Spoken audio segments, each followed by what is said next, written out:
আউযু বিল্লাহি মিনাশ শাইতানির রাজিম। বিসমিল্লাহির রহমানির রহিম।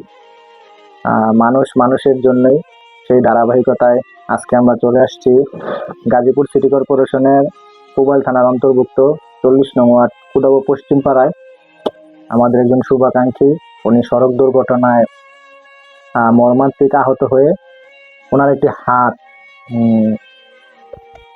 কেটে ফেলতে হয়েছে। আসলে কি বলবো, বলার মতন ভাষা নাই। আমরা দোয়া করি আল্লাহ তাকে ভালো রাখুক, সুস্থ রাখুক।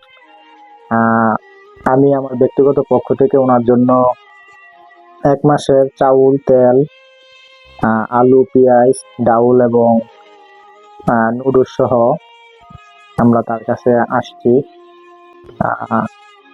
আজকের এই ভিডিওটি যারা দেখবেন, আপনাদের সকলের কাছে আমার অনুরোধ থাকবে, আপনারা যে যতটুকু পারেন আমার এই ভাইটির পাশে থাকবেন।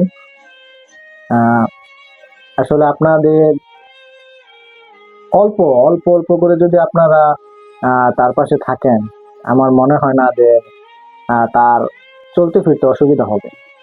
আর প্রবাসী অনেক ভাইয়েরা আছেন যারা ইচ্ছা করলে একটা মানুষকে চলার মতন বা স্বাবলম্বী করে দেওয়ার মতন ব্যবস্থা করতে পারে। মানবিক মানুষ যারা আছেন, আমি আপনাদের সুদৃষ্টি কামনা করব, অবশ্যই ভাইয়ের পাশে থাকবেন, এই প্রত্যাশাই করছি। ভাই, আসলে আপনার এটা কিভাবে কি হয়েছে যদি আমাদের একটু বিস্তারিত বলতেন। আমি সবাইকে আসসালামু আলাইকুম। আমার নাম মোহাম্মদ রাশেদ। আমি একটা ছোটখাটো কাজ করতাম কামারগাঁও।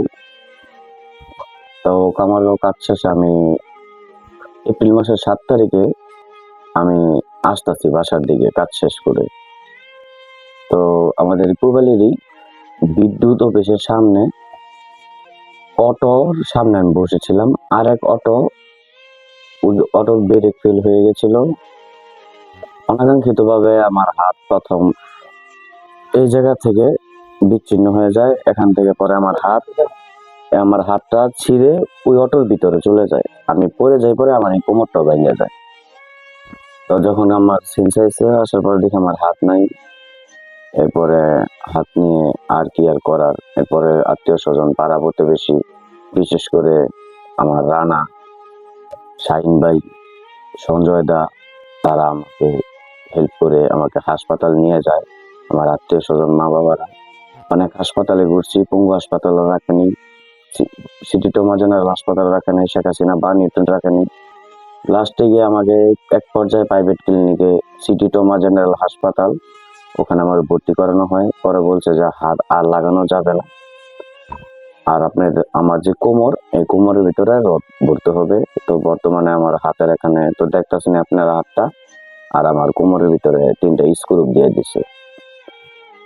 আপনারা আমার জন্য দোয়া করবেন, হার্দিক কামনা করে আমি কথা শেষ করছি। সবাইকে আসসালামু আলাইকুম। আসলে কিভাবে মানুষকে সান্ত্বনা দেওয়া যায় ওই ভাষা আমার নাই। তবুও আপনাদের কাছে, সকলের কাছে দোয়া চাই আমার এই ভাইয়ের জন্য। সবাই দোয়া করবেন ভাইয়ের জন্য। এবং আপনারা মানবিক মানুষ যারা আছেন, আমি আপনাদের সকলের কাছে অনুরোধ করব, আপনারা অবশ্যই ভাইয়ের পাশে থাকবেন। এই বলে আজকের মতন এখানে বিদায় নিচ্ছি। সকলে ভালো থাকবেন, সুস্থ থাকবেন। আসসালামু আলাইকুম ওয়া রাহমাতুল্লাহি ওয়া বারাকাতুহু।